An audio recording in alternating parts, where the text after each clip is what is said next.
All right, what's going on? I just want to talk about broadcasts of different teams in the NHL. I've had this idea for maybe about a month now. I haven't really gotten around to talking about it, so I'm going to do a quick spiel. The hockey guy beat me to it, so he has a video on broadcasts too. It's a little different opinions. Go check it out though, cool stuff. So I'm going to start with NBC, who recently had the contract with the NHL. The first, I don't know, a few years where there's a difficult transition period from them. Over the course of time, I feel like they really came into their own being an NHL channel. Um, you know, they had some guys start that, were good at broadcasting, but didn't necessarily cover hockey at any point in their career. Um, so, that takes time to develop and so on. My biggest complaint really with NBC was just more of a personal opinion. I did not like Doc Emmerich or Mike Emmerich or whatever you call him. I never really cared for him, and he was brutal in the beginning, mispronouncing all players and stuff. And to his credit, he really took the time to understand the game and not learn how to say players' names. And he wasn't bad by the end. I just didn't really care for his voice, and I wasn't a big Doc Emmerich fan. But I at the end of the NBC's tenure with that contract, I'm not gonna lie, I do miss the NBC broadcast quite a bit. But ESPN has it now, and ABC, and we'll talk about that in a bit. Next up is Altitude Sports, it's the Colorado Avalanche's broadcast. Honestly, I'm not that big of a fan. It's not terrible. It's a local broadcast. They're obviously going to be biased towards their team. I feel like some of the insight you get as a fan, though, may be borderline incorrect. If I have to listen to it, I have to listen to it. I'm not repulsed by it, but if I see the Avalanche on, I'll often choose to listen to whoever's broadcast they're playing. I'm not a big fan of it, but it's really not that bad. So I probably on a scale of 0 to 10, 5 being it's all right. It's probably a 4. I'm not if it's on, it's the only thing I can watch, I'll watch it, but I'm not choosing to watch it. Next up is Root Sports in Seattle. I think this is honestly the best broadcast in the entire NHL. I love listening to their team. I love their intermission analysis. I love their pregame. I love their postgame. I don't have anything but good things to say about Root Sports up in Seattle. It's one of the reasons I watch so many Seattle Kraken games is because I love their input. I love their analysis. They're not just catering to new hockey fans that don't know anything about hockey. They're catering to experienced fans, veteran fans, really the whole market. They provide a lot of insight. It's an excellent broadcast, excellent analysis. The guys have fun. It's enjoyable to watch. So it's probably my favorite broadcast is Root Sports. Go watch the Kraken. Got them represent them. Next up, Arizona, which I believe is Bally Sports, Fox Sports, Bally Sports. They're good. They're really good. I don't really have any different opinion from what the hockey guy said. It's if you're watching an Arizona Coyotes broadcast, you feel like the Coyotes are in the playoff hunt. You feel like every game it's like a playoff game almost. It's fantastic. Arizona broadcast is incredible. Probably one of the only highlights coming out of Arizona. That and Phil's hot dog eating. Love the Arizona broadcast. Minneapolis, I watch a lot of Minneapolis, St. Paul, the Twin Cities in Minnesota for the Wild. It's Bally Sports North. Used to be Fox Sports North. I love them. They do a great job. Anthony LaPanta broadcasting the game is one of the best broadcasters in the game. Nothing but good things to say. I'm a little indifferent about their intermission reports. Their post-game coverage is decent. I don't have an issue with that. I never really get a chance to see their pre-game coverage, so I don't really have any opinion or knowledge on that. But I love their in-game analysis. They do a really nice job, and I love Kevin Gorg during the intermissions interviewing players. He's fun. Players love him. I love what Minnesota has going, and I hope they don't change much. I also like to see Ryan Carter every once in a while. That's like refreshing, and he's like very insightful and well spoken. So good pickup on Bally Sports' part. Another one again, Bally Sports. Florida Panthers, great broadcast. I've always liked their broadcast. Even when they were not a good team, I've really enjoyed their broadcast. Kind of like the Coyotes. It's a good broadcast. I think the Coyotes are a little better, but, Florida's broadcast is definitely up there. And if I get the option to choose Florida's broadcast, I'm probably taking it. Next up, Montreal. I don't know who has their contract. I don't know. The Canadian teams are tough because, I'm an American, so we just see the American broadcasts of those teams. I tried to do some research. It looks like it's TSN. I thought it was Sportsnet, and then RDS does a French contract. I don't know. But whoever does the Montreal Canadiens, as a Bruins fan who is out of market, some of those games are on NHL Network. And when the Canadiens are the home team, I have to watch the Canadiens broadcast. I don't have a choice.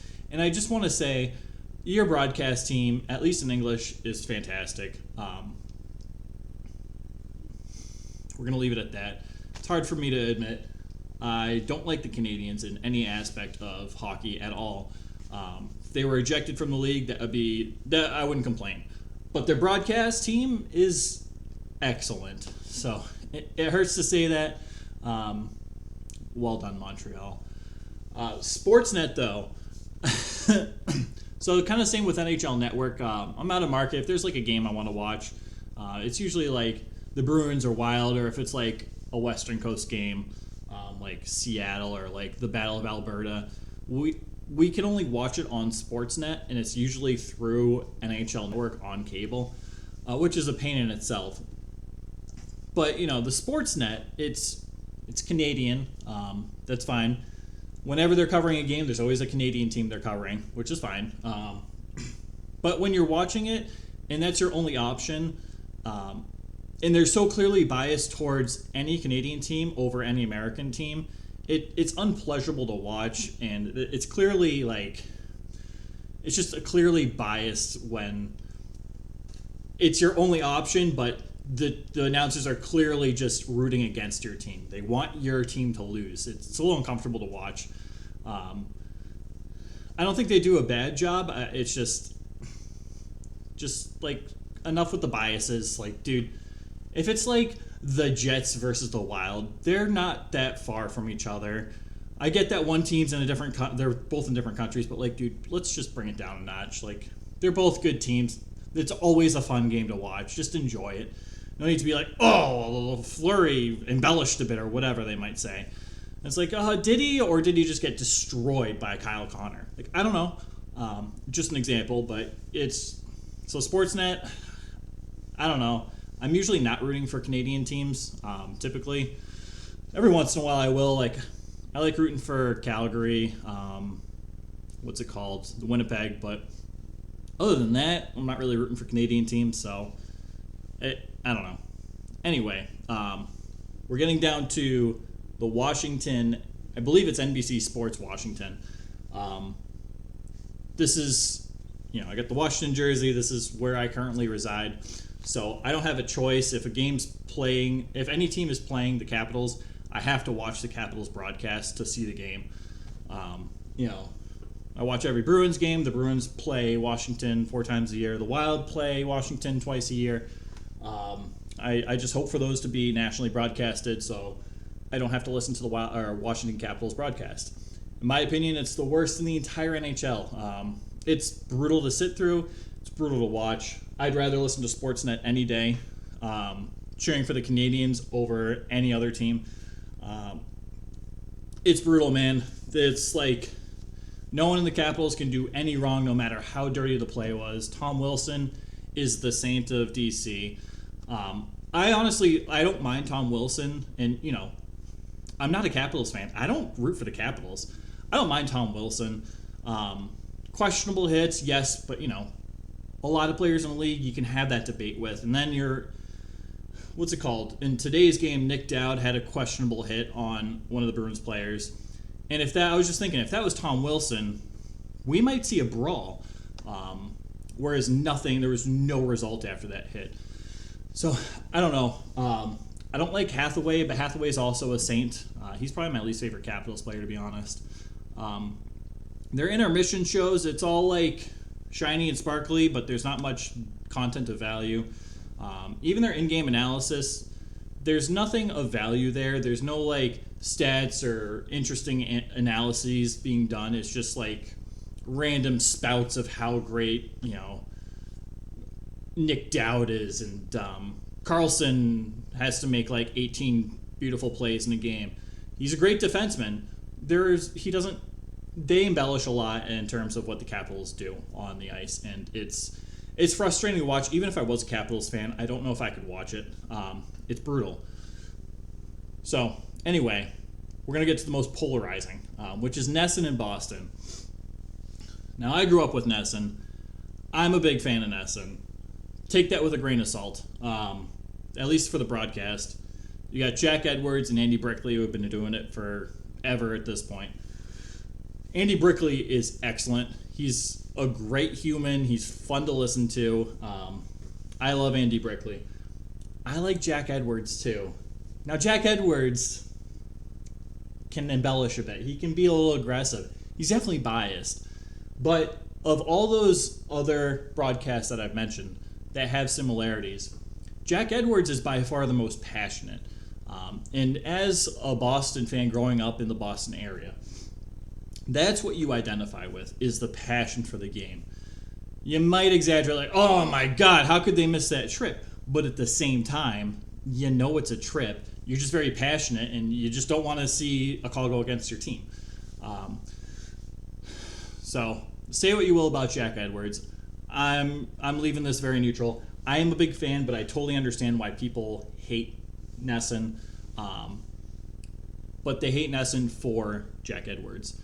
Sofia Jurkinovic is great. The intermission crew is great. The pregame is excellent. They got a bunch of great guys who have been doing it for a long time, who've played hockey, and they just know what they're talking about. So I think if you get past Jack Edwards, you're in the clear. NESN overall, at least for the Bruins broadcast, is excellent. Again, that's more of a you're going to have to decide on your own type thing. So last I want to talk about, which isn't on the board, is ABC, ESPN, TNT, the whole ABC Disney branch.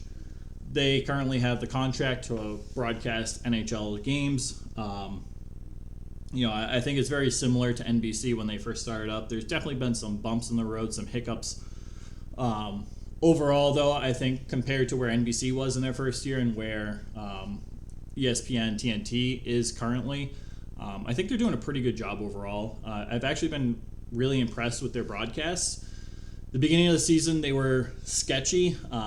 There was a lot of weird non-hockey talk, and some of the broadcasters weren't confident, didn't know hockey that well. That has certainly changed throughout the season. Leah Hextall is broadcasting games. I actually haven't heard her in quite some time. But at the beginning of the season, she was like faint and not as confident, and not as like excited her into the game. She was almost like monotone. But you could tell she was new. And as she grew, she really was enjoyable to listen to. I think she's had a lot of coaching from the team, like had some excitement, but and just like every broadcaster, mistakes are going to be made. So, it happens. But at the same time, I think Leah Hextall is a great example of where ESPN has come since the beginning of the season. They were rough to watch in the beginning, and now it's kind of enjoyable.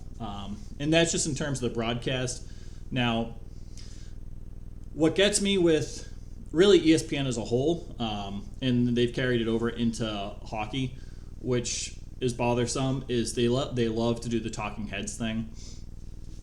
It's clearly hasn't worked in the last decade or so. They had the original pardon the interruption, around the horn, and was it First Take, which were the original talking head shows, which are still on. that really like blew up and became fun to watch. But now it's like a majority of what ESPN and does, and it's not really entertaining, and their viewership's drastically declining year after year. So you know, I used to watch shows like First Take pretty religiously, and maybe the last like 6 or 7 years I can't even turn it on. It's not my cup of tea. But ESPN doesn't seem to realize that it's not working. So you get these pregame, these intermissions. The pregames take a little too long, and you shouldn't be waiting a half hour after the game was supposed to start for it to begin. That's aggressive. That's frustrating, and that always delays the second game they're supposed to show because they're scheduled right next to each other. It's frustrating if you're watching the second game. But again, they have these talking heads just talking about almost nothing. There's a little hockey thrown in, but I don't want to see Twitter feeds of Paul Bissonnette. I don't like Paul Bissonnette. He provides little to no insight to any hockey matchup that's happening that day. He's just there.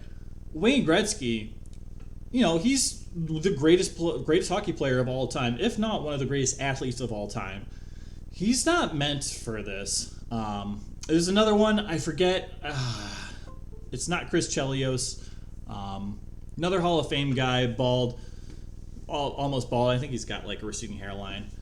Dude, like, you were great on the ice, but these are not the guys you should be bringing in because they provide no value and no insight. Even if they're Hall of Famers and the greatest players of all time, the insight they actually are giving for these in-game analyses is little to none. It's bad. So they need to figure that out. Obviously, with NBC, it took a few years. I'm hoping that ESPN realizes this isn't working. We'll see. And additionally, they do use the ESPN Plus app. At least in America, I've heard issues with other countries. Like if you're outside of America or Canada, you just can't watch hockey at all. So that's cool. So I don't know. I'm very sheltered with that app. I got the ESPN Plus app, but it's not a user-friendly app, especially for a hockey fan. The NHL app with the Game Center, you could just go to the game on the app and be like, I'm going to watch this, and it would just turn on. Be like, which broadcast do you want? Be like, this one. It was great. ESPN Plus, you got to like scroll down and down past all these featured things to like ice hockey, and then it's just like all these random like live and upcoming shows, and I don't even know what that is. It's a lot of fluff. Then you go down to NHL, so you just get the NHL stuff, and then you have like 2 or 3 items on your screen. You have to scroll until you find your team. And God forbid you miss a game and you have to watch yesterday's game, because that's a hassle in itself to find. And then the frame rates aren't good. It's like buffing out. It's doesn't tell you what, like if it's blacked out, where you can actually find the game. You have to go back to the NHL app to see if it's on NHL Network or TNT or ESPN or ABC, or if it's on your local broadcast. So I got some complaints about the ESPN Plus app, but I don't think that's going to be resolved, at least in the near future. It seems like it's been an ongoing issue well before the NHL had a contract with ESPN, so that's just my take. It's my take of a bunch of the NHL broadcasts. The ones I didn't mention are very like, I don't really have an opinion. They're fine. I'll listen to them. Again, like it's fine. No complaints. No really like they haven't blown me out of the water or done something bizarre. So overall, I'd say the rest of the broadcasts are good. No hate. I will say though, in my last thought, that my least favorite broadcast is in hockey or in baseball. Right? I'm from Boston. I'm a born Boston fan. I grew up with the Red Sox, the 04, all that stuff. But that Red Sox broadcast after Orsillo left, the Jerry Remy Orsillo duo was great. That fell apart, and it's just become a disaster since. Hands down, NESN baseball is the worst broadcast in all of sports. It's bad. I was 6 pitches into the opening day Yankees-Red Sox game this year, And then Dennis Eckersley's talking about fat cheese and a 2-stage tow train or something, or a tugboat, a 2-stage tugboat. Like, dude, what are you talking about? I just want to watch baseball. Can you just tell me if it was a ball or a strike? Maybe I gotta look away for a second. It's a whole lot of nonsense. The insight is horrible. It's real bad. I can't watch it. I'll watch every Red Sox game, but I'll always watch the other team's broadcast. So the last 2 games, I've had to watch the Yankees broadcast on Yes, which isn't great. Mostly because I'm a Red Sox fan, and there's not a lot of nice things they say about the Red Sox. But it's a lot better of a broadcast than the Red Sox is. I think that is by far a lot worse than any of these I could ever see getting. I think that's the all-time low, but it's just kind of my 2 cents on broadcast. I don't know. We'll see. So I guess to sum up, I'll avoid Washington as much as I can. It's tough because every game that the Capitals play are blacked out and I have to watch the broadcast. I usually avoid Altitude Sports and Sportsnet. So what's that? The Avalanche and nationally broadcasted Canadian teams. Other than that, all positives. I think the NHL and the broadcasting teams do a really good job with what they do. They provide a lot of insight. They provide a lot of different camera angles and alternatives and insight to Toronto and what they might be doing or what the refs might be thinking and the rule book. It's a really impressive conglomerate of knowledge that these broadcasts have, and I'm here for it. I love it. I think it's the best broadcasting teams in all the professional sports belong to hockey, and hockey fans are very fortunate for that. There's obviously always going to be room for improvement. You could say that about any broadcast. But, overall, that's it. That's kind of my rant. There you go. Appreciate you watching. I got to start making these videos shorter. This is 22 minutes. So, all right. Thanks again for watching, guys. Take care.